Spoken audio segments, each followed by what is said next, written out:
Sally's writing a persuasive essay to try to convince the mayor of her town that he should charge a tax on sodas so that people will buy them less often. She's introduced her topic and offered reasons and evidence in the letter so that the mayor will be persuaded. But now it's time to wrap up her essay, and she's not sure how to do it. What should she say now? She spent so much time on the rest of the essay that it seems overwhelming to try to write the ending. To help Sally out, let's look at the things that she should include to finish her persuasive essay. By now, Sally has already established the purpose of the essay and what position she's taking. She's also provided all sorts of evidence and reasons, like saying that sodas are bad for people's health and that taxes on cigarettes have been successful at lowering smoking rates. In the beginning of the last paragraph, Sally will want to provide a conclusion sentence, or a sentence that restates the main idea of the essay.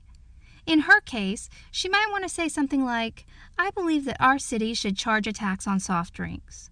Next, Sally will want to summarize the main points that she's already presented to support her position.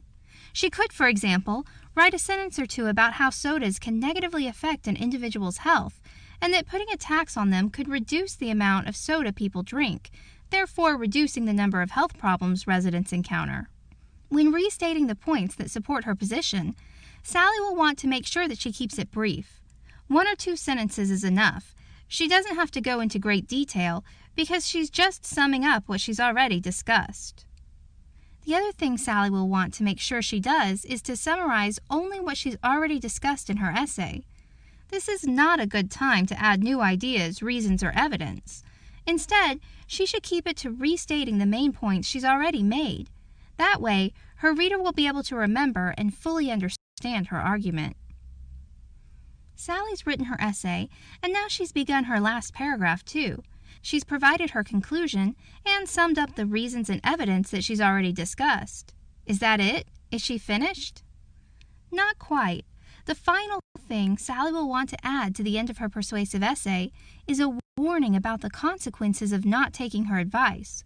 For example, Sally could say something like, "If you do not charge a tax on sodas, the obesity epidemic and healthcare costs will continue to rise for residents of the city." This consequence statement is critical because it reminds the reader that this issue is important and that there are very real problems that could occur if the reader does not heed the advice in the essay.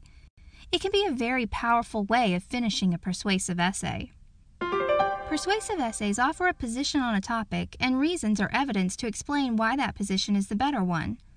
In the final paragraph of a persuasive essay, the writer should include a conclusion sentence or a restatement of the main argument, and 1 or 2 sentences to sum up the main reasons and evidence presented. The information presented in that last paragraph should not be new information, but rather a restating of ideas presented earlier in the essay. Finally, the essay should end with a sentence that outlines the consequences of ignoring the advice given by the writer.